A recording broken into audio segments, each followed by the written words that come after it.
Hello everyone. जैसे आप सब जानते हैं कि अकाउंट असिस्टेंट की जो एग्ज़ाम की डेट आउट हो चुकी है।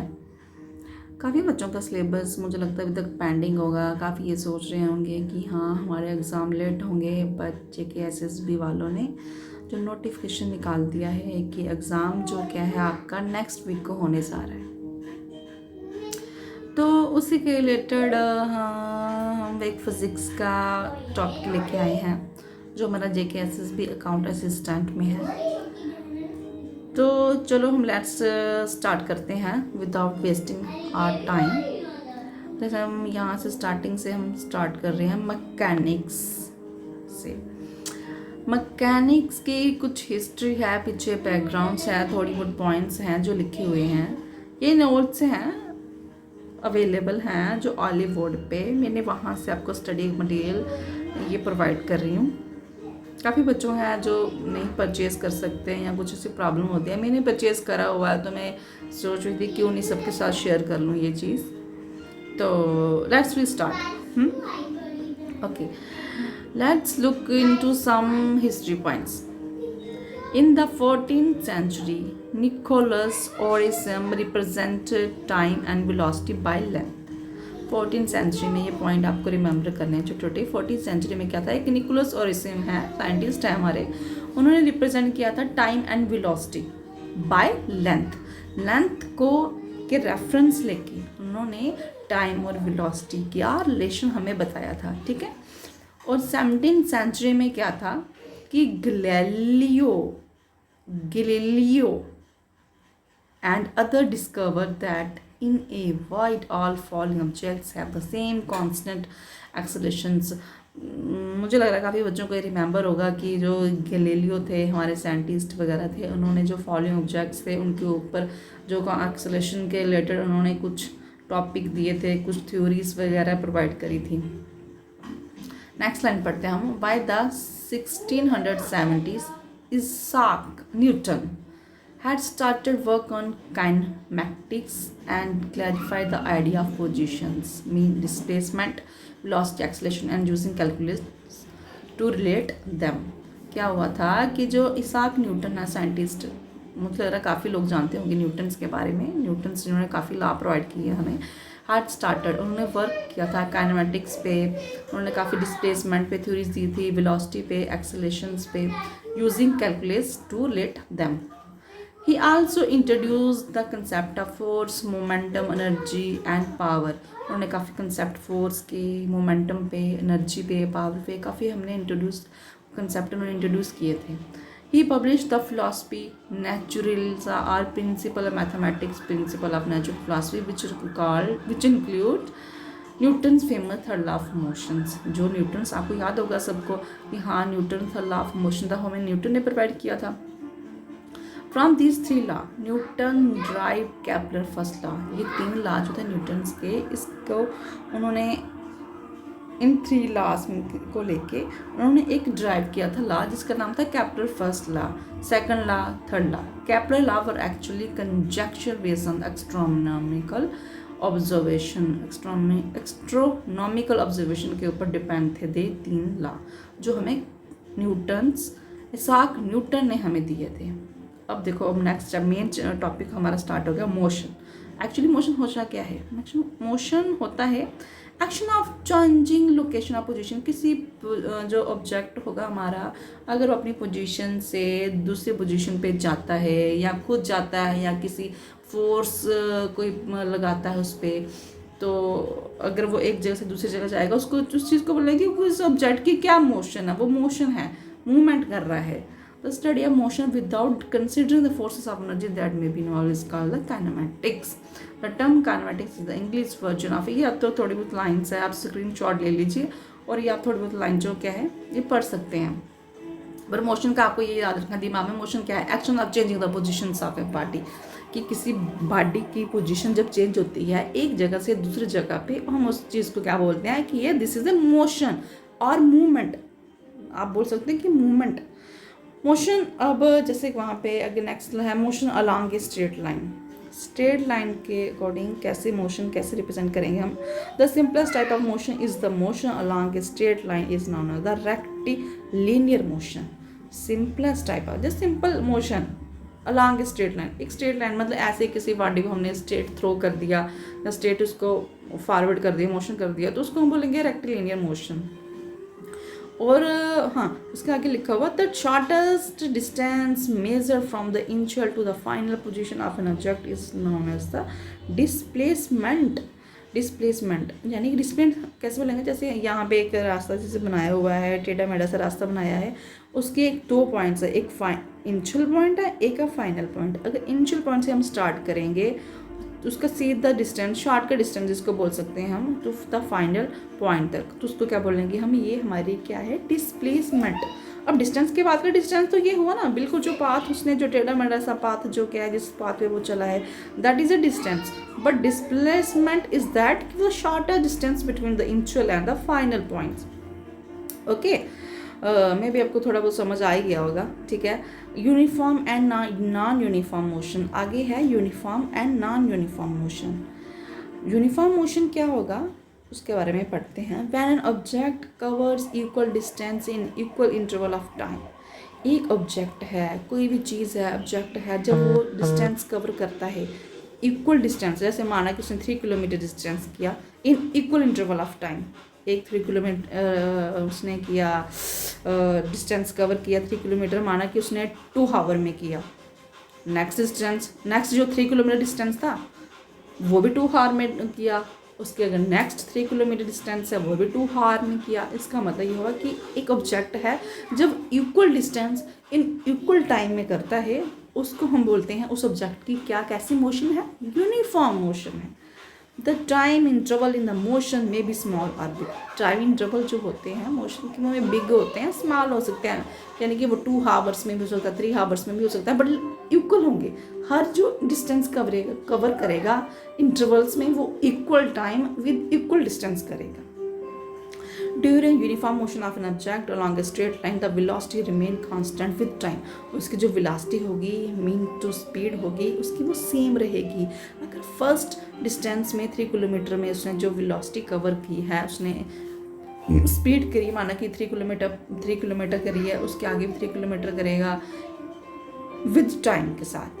In this case the change in velocity of the object for an interval में भी जो चेंज इन वेलोसिटी होगी वो क्या होगी, 0 होगी, यानी कि वो अपनी सेम वेलोसिटी के साथ, सेम स्पीड के साथ वो डिस्टेंस को कवर करेगा। There is a no change in the speed और velocity that so that's why we can say that the velocity for an time interval is 0. Next point, when the object cover unequal distance in unequal interval of times, जब कोई object, कोई चीज़, कोई भी कुछ हो गया तो वो जो अनइक्वल डिस्टेंस, यानी कि पहला डिस्टेंस 3 किलोमीटर, फिर 4 kilometre, 5 kilometre, in equal time interval तो इक्वल रहेगा उनका, जो टाइम इंटरवल होगा, टाइम डिस्टेंस होगी जो इक्वल रहेगी, बट डिस्टेंस होगा वो जो डिफरेंट होगा। It is said to be a non uniform motion. उस बॉडी के यूनिफॉर्म मोशन को क्या बोलेंगे हम, नॉन यूनिफॉर्म यानी कि एक जैसा नहीं है, वो अलग अलग है। That's why we call it non uniform motion. In a non uniform motion the velocity varies with time, इसमें क्या होता है कि जो स्पीड होगी, वेलोसिटी होगी, वो चेंज होगी विद टाइम से, वेरी करेगी। It has a different value at different instant, वो डिफरेंट वैल्यू होगी, वेलोसिटी की, स्पीड की जो वैल्यू आएगी वो डिफरेंट आएगी। हर डिफरेंट पाथ पे, हर पॉइंट्स पे उसकी वेलोसिटी क्या होगी, कभी कम होगी, कभी ज़्यादा होगी, इसलिए हम बोलेंगे उसका जो मोशन क्या होगा, नॉन यूनिफॉर्म मोशन होगा। Thus the change in the velocity of the object is not zero। इसमें क्या होगा, यूनिफॉर्म मोशन में क्या था, हमारी वेलोसिटी जो क्या थी ऑब्जेक्ट की किसी भी टाइम इंटरवल के लिए वो 0 थी, बट जब नॉन यूनिफॉर्म मोशन होगा उसमें जो वेलोसिटी होगी वो 0 नहीं होगी, यानी कि उसने कुछ ना कुछ वैल्यू तो होगी ना, क्योंकि वो उसको वो हर अपनी स्पीड वो चेंज कर रहा था विद डिस्टेंस के साथ, अनइक्वल डिस्टेंस आ रहे हैं उसमें, तो दैट्स वाई कि हमारी जो वेलोसिटी की वैल्यू होगी कुछ ना कुछ तो होगी इसमें। ओके, आई थिंक आपको थोड़ा बहुत क्लियर हो गया होगा इस पॉइंट्स को कि कैसे रिमेंबर रखना कि यूनिफॉर्म मोशन कैसा होता है और नॉन यूनिफॉर्म मोशन को। तो एक बार फिर से मैं रिपीट कर देती हूँ कि यूनिफॉर्म मोशन वो होगा जब हमारा कोई भी ऑब्जेक्ट वो कवर करेगा, इक्वल डिस्टेंस करेगा in equal interval of time में, तब हम बोलेंगे हमारा वो क्या होगा, यूनिफॉर्म मोशन होगा। और अगर नॉन यूनिफॉर्म की बात करेंगे तो उसका मतलब ये होगा कि हमारा जो बॉडी एक डिस्टेंस कवर करेगी वो अनइक्वल डिस्टेंसेस होंगे but in equal interval of time पे होंगे। तो उस मोशन को हम क्या बोलेंगे, non uniform motion. Uniform motion में हमारी जो वेलोसिटी होगी ऑब्जेक्ट की वो ज़ीरो होगी, but in the non uniform motion में क्या होगी, हमारी वेलोसिटी क्या होगी, इज नॉट ज़ीरो, यानी कि इसका कोई ना कोई वैल्यू ज़रूर होगी। ओके, नेक्स्ट टॉपिक पे आते हैं हम, क्वांटिटीज़। क्वांटिटीज़ कैसे होती है हमारी किसी ऑब्जेक्ट की या किसी ऐसे मोशंस की, वेलोसिटी की स्केलर होंगी या वेक्टर होंगी, कुछ भी। चलो let's we start. Scalar quantities. अब स्केलर क्वांटिटीज क्या होती हैं, एक quantity which does not depend upon direction is called scalar quantity, they have only magnitude. Scalar quantities जैसे होती हैं उनका मतलब कोई मैग्नीट्यूड होगा। मैग्नीट्यूड मीन्स आप सिंपली याद रख सकते हो कि एक वैल्यू होगी बट उसकी डायरेक्शन नहीं होगी। मीन टू से जहाँ पे जैसे नीचे यहाँ पे आपको एग्जाम्पल्स दिख सकते हो, ये लेंथ है, एरिया है, स्पीड है, मास है, डेंसिटी है, प्रेशर है, temperature, energy, entropy, work, power and जैसे हम यहाँ पे लिखते हैं टेम्परेचर, उठा लेते हैं एक बार टेम्परेचर कोई वैल्यू होगी, उसको कोई डायरेक्शन थोड़ी होगा। अब टेम्परेचर हम कैसे मेजर कर सकते हैं, वैसे मेजर कर सकते हैं कि चलो ये कितने डिग्री सेल्सियस है, ये क्या कितने फ़ारेनहाइट है, कितना कुछ है। वो एरिया को हम मेजर करेंगे, एरिया की कितने स्क्वायर मीटर है, कितने स्क्वायर पर मीटर है, मतलब जैसे हम यूनिट में करते हैं उसको मेजर करते हैं वैसे, लेकिन उसकी डायरेक्शन थोड़ी बताएगा एरिया की डायरेक्शन क्या होगी, ये डायरेक्शन। अब लेंथ हम मेजर करते हैं, सिंपल लेंथ मेजर करेंगे किसी वुडन ब्लॉक की, चलो लेंथ मेजर कर लेते हैं। अब वुडन ब्लॉक की डायरेक्शन थोड़ी बताएगा वो कि डायरेक्शन क्या है, क्योंकि वो डायरेक्शंस नहीं होती, उसको क्वांटिटीज़ को क्या बोलते हैं, स्केलर क्वांटिटीज़ बोलेंगे। ओके, मतलब that does not depend upon direction is called a scalar quantity. आप ये दिमाग में याद रखना कि स्केलर क्वांटिटीज होती हैं जो कभी भी हमारे डायरेक्शन के ऊपर डिपेंड नहीं करती हैं but only depend on the magnitude. Okay, आगे next we let's we study vector quantity. Vector quantity is that quantities which depend upon the directions is called a vector quantity। have two characteristics होती हैं इसकी, एक magnitude होता है, एक direction होता है। जैसे कि हमने स्केलर क्वांटिटी में पढ़ा कि दे have only magnitude, but vector quantity का थोड़ा इसका वो ऐड हो गया कि इसका मैग्नीट्यूड तो होगा ही होगा बट इसके साथ साथ इसकी क्या होगी, एक डायरेक्शन भी होगी। जहाँ एग्जाम्पल दी हुई है वेक्टर क्वांटिटीज़ की, जैसे यहाँ पे displacement, velocity, acceleration, momentum, force, lift, drag, thrust, weight, every quantities have both magnitude and the directions. यहाँ पे जैसे अगर हम उठा लें फोर्स की, फोर्स एक सिंपल है क्वांटिटी है, फोर्स का क्या होगा, अब फोर्स अप्लाई की किसी चीज़ पे हम बोल सकते हैं भाई फोर्स अप्लाई की है, ठीक है, इस चीज़ पे फोर्स अप्लाई की है, कितनी फोर्स अप्लाई है, कितने न्यूटन फोर्स अप्लाई करी हुई है, इसमें हम बता सकते हैं 10 न्यूटन, 5 न्यूटन, 4 न्यूटन, क्योंकि फोर्स तो न्यूटन में मेजर करते हैं ना, तो इतनी फोर्स अप्लाई कर सकते हैं। और किस डायरेक्शन में अप्लाई की है, यहाँ पे हम डायरेक्शन भी बता सकते हैं कि कौन सी डायरेक्शन में हमने अप्लाई किया है फोर्स को,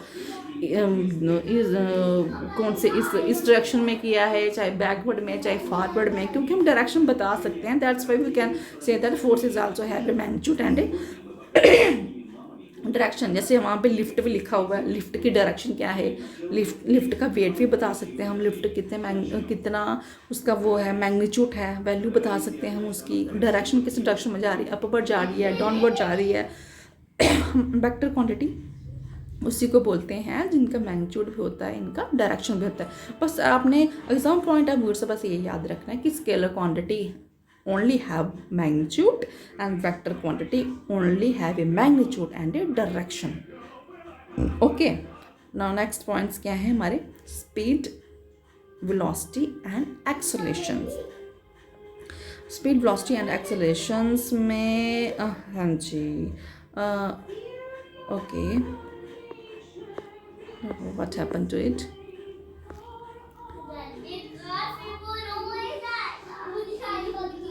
हाँ ओके, अगर आप स्क्रीनशॉट लेना चाहते हैं तो आप ले सकते हैं। हाँ यहाँ से स्क्रीनशॉट ले लीजिए आप।